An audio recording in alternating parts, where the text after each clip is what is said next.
So if you are new here, there will be a card popping up in the corners somewhere about the part one. You really kind of need to listen to part one before you listen to this one, because there's details I'm going to go into with this one that honestly you need part one. Anyway, so I'm going to assume you've come to me and you've heard part one, so we're going to continue the story. My 30s now. We're in my 30s. I'm 46 years old. I'm a zennial, what's called a zennial. So I in that cusp of between that late Gen X and early millennial or elder millennial. Yeah, so I'm a mix of both of those. Anyway, let's move on. 30s, so I had, actually, we're going to go into the story, giving you some background and everything. I do need to do that. So in my 30s, I started a professional pet and house sitting business. This is key because I went from, as I mentioned in the previous video, I went from adult entertainment, been there in that business for a while, till my early 30s, and there was a crossover period where I was doing both. Holy crap, hell yeah, I was doing both. Again, story for another time, that whole thing about, anyway, ended up having to make a choice, again, story another time, and I ended up choosing the pet and house sitting business to go full time with that. Pardon me, dust and dog hair and cat hair and my hair. Anyway, let's move on. Nonetheless, that was 2007. I officially decided to go ahead with that, and so 2007 I chose to go all in on my own professional pet care and house sitting business. I legitimately, just the long and short of it is, it was a business that lasted 12 years. 2020 came and killed it, but at the same time I was in the space of ready to move on anyway. I was kind of just holding on because it was easy money. It really was. I had done all the hard work in the first 2 to 3 years of it. I literally had blood, sweat and tears, literal blood, sweat and tears into the business to make it work and everything, and all the networking I did. And this is the key piece too, networking. I was an avid big MF networker for this. That was the key, one of the contributing moments of, things I did to really make that business thrive. And that was my leading business. That was my thing. I didn't want to actually leave the business. So when I got involved in MLMs, it was actually on the fact that I was coming to it from a business point of view. And what I mean by that is, thanks to this business, I had started becoming a business person. I went to business networking events. I went to business breakfasts or networking breakfasts and stuff. I knew about all the different networking organizations that are out there and stuff, and I was introduced to the Royal because I'd already had, like I said previously, I was already like primed but with the Rich Dad Poor Dad stuff. Mentioned that in the previous video, and nonetheless, yeah, I was already coachable. I do that for a reason I will go into very shortly. I was already what I thought was coachable. I was going to business boot camps and one-day workshops and free events and signing up for this, that and the other thing. So yeah, it's a big thing. It's going to be a 10-year span of life that we're going to cover here in a way. And a lot happened in that time. Like I said, a lot. I spent a lot of damn money in that time because of that pet and house sitting business. So I'm going to first go into, I don't know the timeline. There's nothing for me out there I can check for myself. to see the timeline of when each of these happened.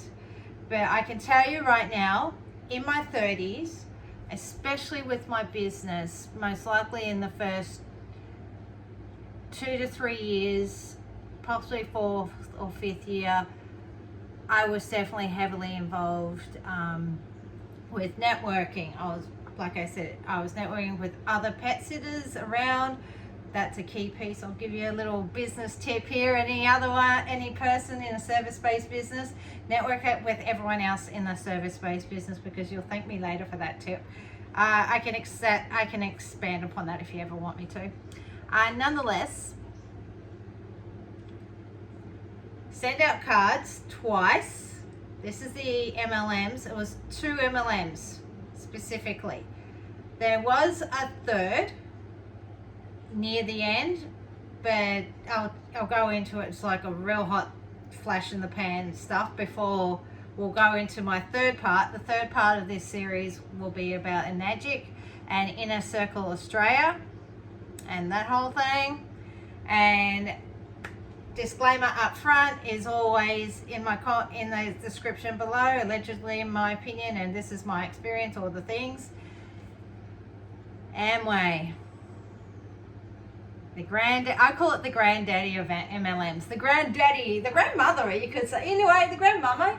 It's either Shockley or Amway. They're up there. They're up there, and they've got all these little grandchildren floating around, causing trouble.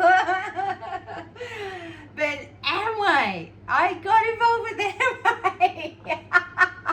All right, so I'm going to tell you a bit about how I got involved with Amway, and then the whole send out cards thing, and the reason why I got involved twice over with it. So I got involved with Amway because the person at the time was part of a business breakfast networking thing. So yeah, I got pulled in by that. This person approached me under the guise that, she was going to take me to this business networking event and I could network with people and everything like that. Yeah, no, wasn't a business networking event. Anyone who's read or heard about any of the Amway stuff out there knows they never mention the company Amway, and they have this personal development branch, personal self-development branch always that they kind of push first, and Amway's partnership with them and everything like this. Well, that's what happened with me. It was called Network 21. No one's really mentioned this one out there. There's others being mentioned out there, and the one that I got suckered into at the time was Network 21, and it was under business networking. Okay, I literally thought I was going to a business networking event, and in the end I turned up, myself and of course all the other people in the room, and it ended up being a pitch for Network 21, mostly Network 21, and then of course they're working in partnership with Amway. But here's the crux of it. You can't be part of Network 21 without being part of Amway.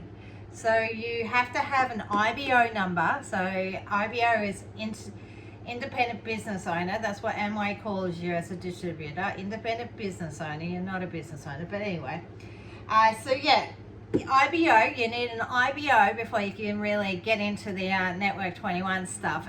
This was back when CDs were a thing more so than the online world, but still, so like, I'm guessing this, since I started my business 2007, I'm guessing this is like 8 or 9 or 10, around that era, and I got hooked into the personal development side. I really did, because I was like, I mentioned it before, I was coachable. I was going to all these other business stuff. I was absorbing it because in a way I had been starved of this. There was lots that weren't open to me because of the fact that I was a stripper and everything like that. I couldn't do a lot, you don't network at business breakfasts when you're a stripper. you know. So I had a legitimate business, so I felt like it, and you know, doors open for me, and I was like this is the first time I had a real business, and so yeah, I was taking it all in. It was like late development sort of thing, you know, of me. So yeah, I got suckered into the personal development side. Then what happened is here on the not the Gold Coast, more if you look on a map of Australia, especially here in southeast Queensland, there's a place called Loganholme, and Amway used to have a physical store. I say used to because I've been up and down that the M1 highway a million times over, and it's no longer in the same spot it used to be. And yeah, they legitimately had a physical store. You could rock up. They had like you name it, they sold it. Amway sells everything. Like it felt like it sold everything. Like you walk into the store and it's like people going in like it was a Kmart. It really was. And people putting all sorts of the amount of stuff people were buying, it was gobsmacking. I remember that. I just think that two things I distinctly remember about that store. One, you had to really know about it.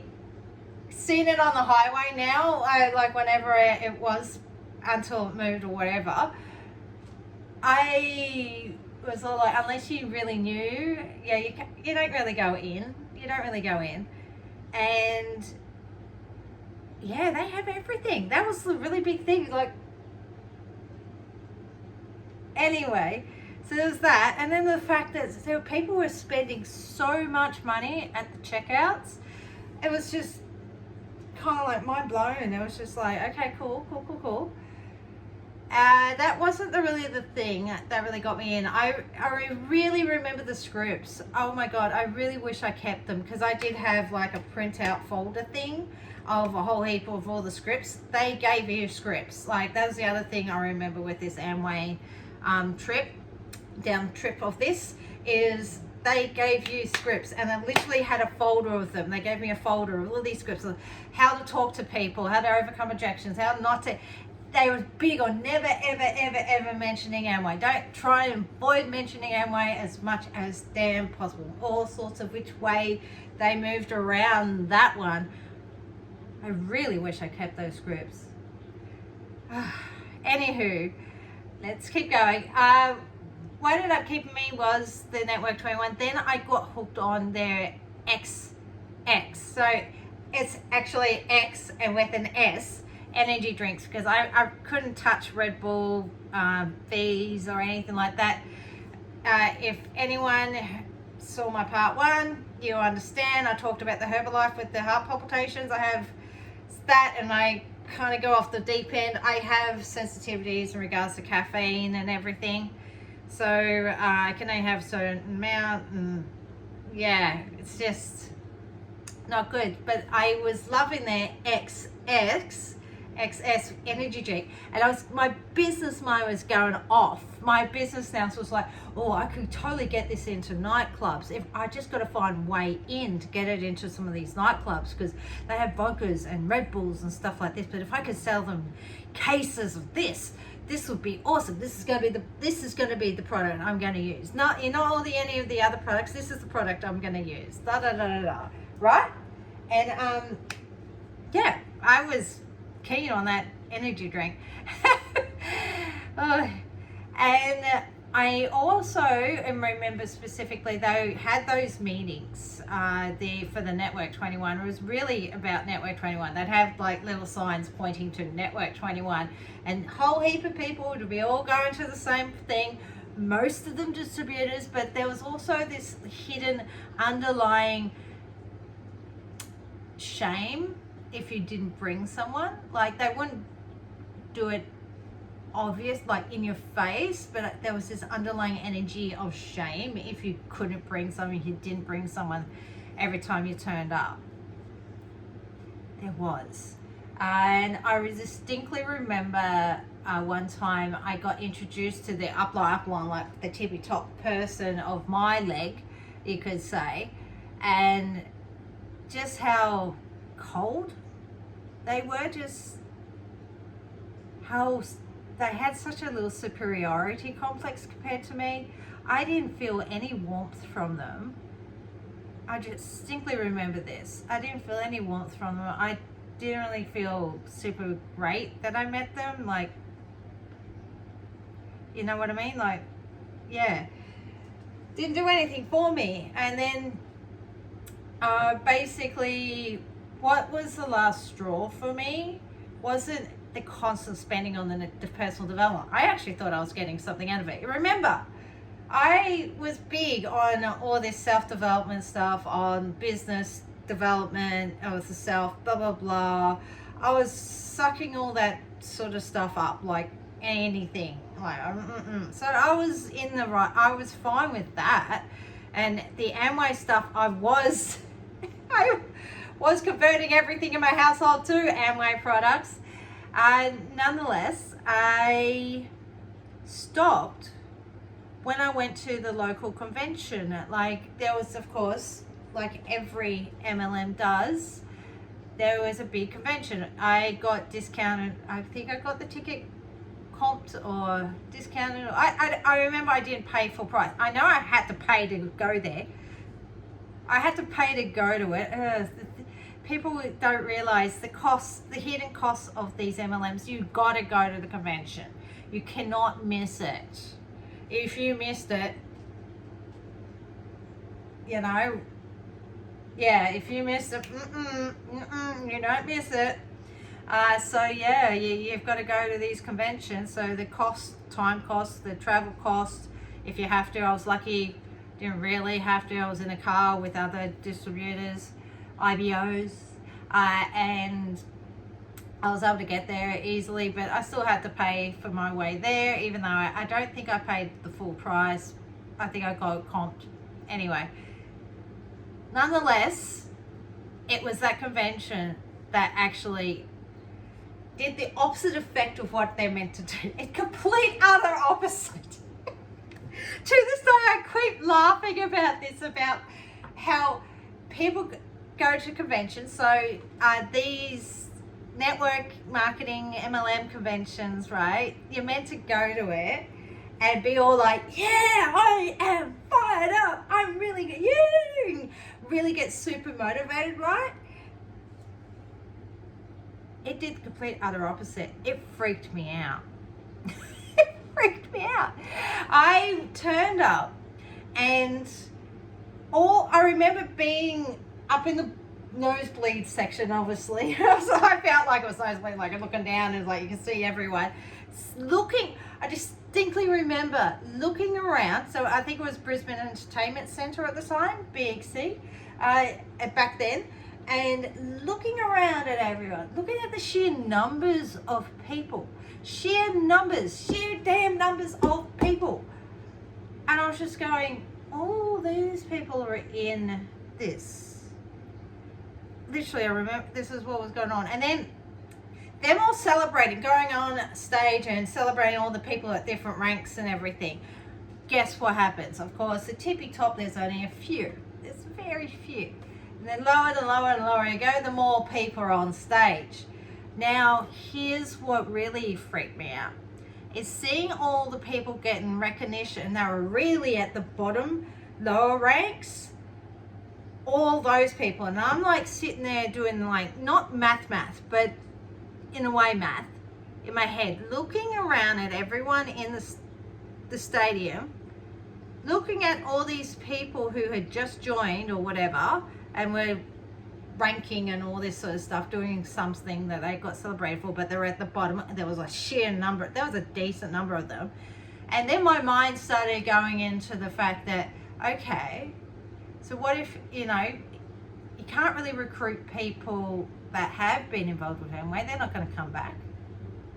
So you've got all these people here, got people who've been burned and not coming back, got all the people that were no anyway, and then you're left with a small amount of people. And I think I also thought like, well, they were involved with something else, but really honestly, it was just like when I realized I had to discount all these other people and how you had like a small amount of people you could actually recruit and everything. That freaked me out. I remember looking at the numbers of the people there and just going, you can't recruit all these people. These people are in it. No. The other thing that got me too, I will mention this. Amway and Lord Jesus Christ is very interweaved and interlinked, because there was also a moment, and I'm spending a lot of time on this whole Amway business stuff because it's intricate. There was a moment where faith manipulation is definitely a part of it, and they try and convert you. I had stopped being Catholic and I had converted myself, in a way you could say. I had chosen my own spirituality, which is quite atheistic, but I regard myself as a neo-pagan witch, and I'm quite atheistic or agnostic in a way I approach things with that, but I do definitely vibe with being a neo-pagan witch. And I remember going to a meeting. It was in a church, and there was overtones of Christianity in it, and damn did that make me uncomfortable. I'm not Christian. I don't want to ever be Christian. It's a big no for me. It disgusts me. You do you if you're a Christian, but I don't. No, Jesus Christ serving for me. He can go save his own. I'm good. I'm happy with my spirituality. But yeah, there is definitely overtones of Christianity, even here in Australia with Amway, and I can distinctly remember that, having that meeting in that church and the overtones of Christianity with it and churchianity, and it's just didn't work well for me either. And I, to this day, when I go down the M1 here on the Gold Coast and I see the church where that meeting was held still around, I'll just look at it. I'm just like, I'll never step foot in there ever again. So that was Amway. Now let's get on to the SendOut Cards, because no one really speaks about SendOut Cards. I haven't really heard anyone speak about SendOut Cards. I don't know if it's still around. Can someone tell me if it's still around or not? So it was started by this guy called Cody Bateman, Bateman. Anyway, and he was in Utah. It started in Utah, and now what I know about the Mormons or the LDS and everything, I just like cringe, like how. Anyway, I was like, ugh, don't want to support anything to touch on LDS. No way. Oh no, Yeah, I got involved with SendOut Cards, not just once but twice. There's a story here. Please stay with me and keep listening, keep watching if you want to watch, but just keep listening. The first time I got involved with SendOut Cards was because, again, remember, business. I had the professional pet care business. I got sold on the product. This is the early days of the internet. Canva wasn't really a thing. It was around. I remember Canva being around back then, but not really being around like it is today. Oh my God, Canva's a thing now, but it wasn't back then, and I'm so glad Canva is a thing now. But anyway, yeah, I just hadn't really come across anything. Here in Australia, the big one was Vistaprint. Everyone was doing things with Vistaprint. That was the big one that everyone used, was Vistaprint. But there was nothing like SendOut Cards out there that I knew of. So that was my thing, that's how they got me in. And then I'm going to, after I reveal this, I'm going to actually allow an old video from 2015, and I will just, while I'm talking, I'm going to try and find the video and make sure I've got the date right on that. I am going to release, it's currently unlisted. And it's someone doing a SendOut Cards opportunity presentation. and I will be releasing that one. Let's see here, YouTube Studio. I will be releasing that one alongside this, so you can go watch that, and you can kind of get an in of where I was at with things with that. So yes, 2015.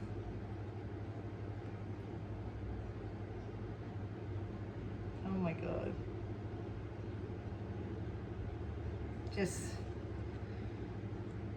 So the first I was brought in because of the money. I heard extra money into the product. I could see how I could use the SendOut card system for my business, and I legitimately did, and it legitimately did help my business. I feel it was actually really good for my business. We create these really personalized cards, really good. And then my business now was like, yeah, and then I can get, it was more the affiliate side of me going off than team building. I really wasn't into the team building. I was already team building with my own business in a way. So I really wasn't in the headspace to team build for SendOut cards. I was more wanting to treat it like an affiliate sort of system where I use the product, then other people could use the product, and then I could get paid for their use of the product, but not recruit them into the system. However, it's an MLM. Recruitment's the name of the damn game, isn't it? You don't get all the monies if you don't recruit. And when I released this opportunity presentation that I recorded on Periscope, by the way, dating myself. Comment below if you remember Periscope. Oh my God. I was big on that. I was all over it. I was big on it. Nonetheless, that's the first time I got involved with it. What stopped me getting involved with it was they changed the comp plan. So I was like, hang on here. I'm explaining everything to someone, and then all of a sudden they changed it, how much I get paid and the way I get paid and all the different plans they had and everything like this. They changed it. And I was just like, okay, I used it for because I was like in for the product more so than the business opportunity. I kind of was like, well, okay, whatever. But in the end, you can't divorce. You can't divorce the business opportunity from the product with MLMs. You really can't. You really can't. Because I tried. I did try with SendOut cards, and then I stopped using SendOut cards because of pure fact of that they changed the comp plan, and it was just like all of a sudden, look, I've got an actual business. I had an actual thriving professional pet and professional pet and house sitting business, and I didn't really need more, if you know what I mean, but I did get drawn in because I could hear ching ching ching. I could hear the bucks, and I liked the product. But yeah, changed compound on me, and I was like, I exit stage left. Why did I get involved the second time around? Is because a few years had passed. A couple of years had passed. I still had my professional pet care business, and I honestly thought things might have changed. And for the better. And the way things were explained to me and everything, I didn't think anything of it. And I went, you know what? It wasn't that bad before.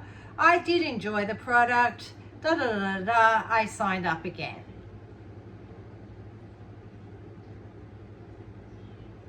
Guess what?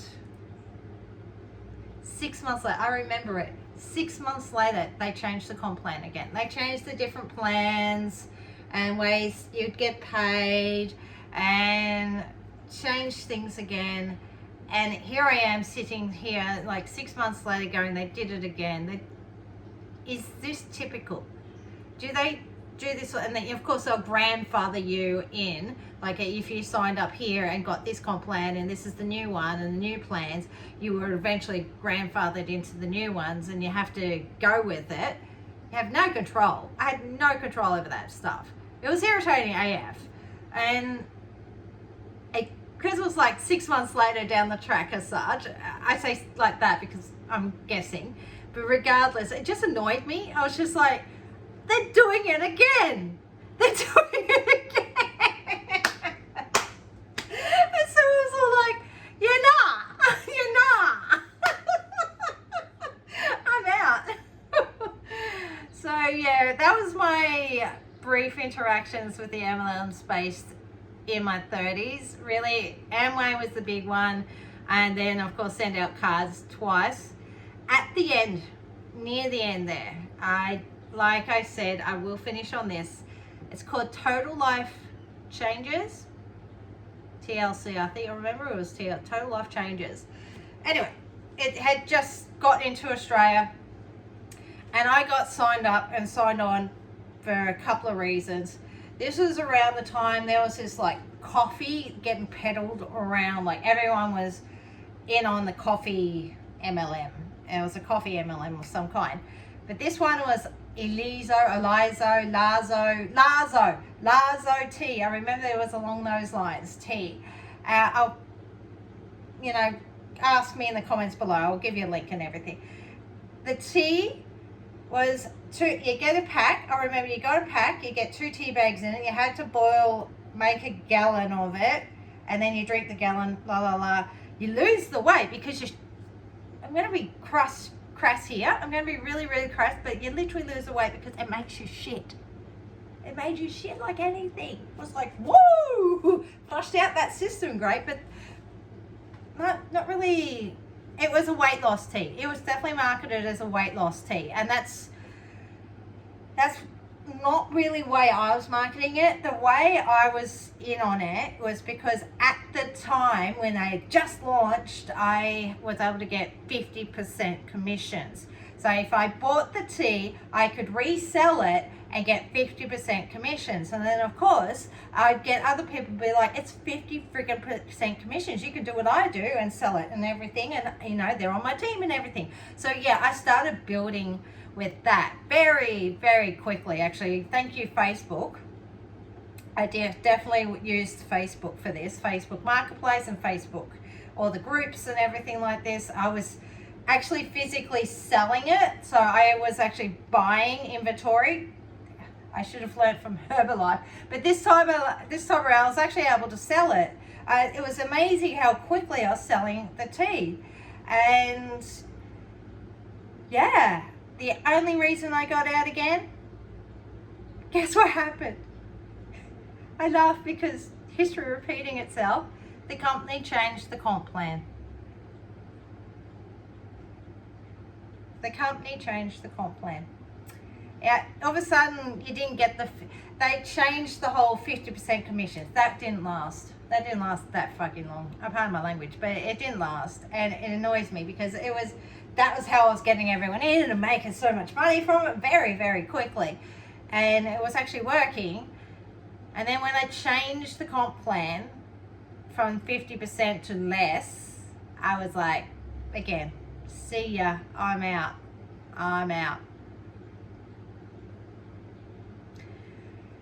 So that's my little foray with different MLMs in my 30s. My next one, part 3, will be around Enagic. I have literally only this year, 2024, literally this year, I put it out. I was done with that goddamn machine. I'll go over what I did with it. I literally, basically, I put it out. I put it out on the side of the road because I was like, fuck it. Anyway, we'll talk about that in the next one. I've got room now. I'll put it somewhere on my screen here. You can catch part 3. And watch the playlist. But yeah, let's go on to part 3. This is now, I'm in my 40s. I'll be in my 40s now with Inner Circle Australia. Also, I purposely did this. I'm really glad I did this because I could have archived all of it, but I didn't because I knew it's part of my journey, and this is a very vital key piece as part of my journey. On my Instagram, my Pink Moon Witch Instagram, you can go for a scroll. Go scroll, and you'll see it. I posted different cards of different people who are joining Inner Circle Australia. I'm going to go over the whole thing. I'm going to go into in depth like what the scheme was and everything, because it was a scheme. It was a full-on scheme. And the reason why I joined, and the reason why a whole heap of people here on the Gold Coast joined, and it was a real big battle between Christy X Ord and they're still going, a couple of them still going, the Freedom Era people and Inner Circle Australia. It was literally, if you weren't involved in the Freedom Era stuff, you were involved with Inner Circle Australia. It's like it went through the Gold Coast. It's like every second, there's so many people I knew in the business community and conscious sexuality community and all that sort of stuff. They were involved in Enagic in one way or the other. It's just popping up on Facebook all over the place and everything. So anyway, that's the story for part 3. So go watch it. I'll talk to you then. Thank you. Do all the things, like, subscribe, and comment below. Give me some algo love. Please give me some algo love. And I'll talk to you in part 3.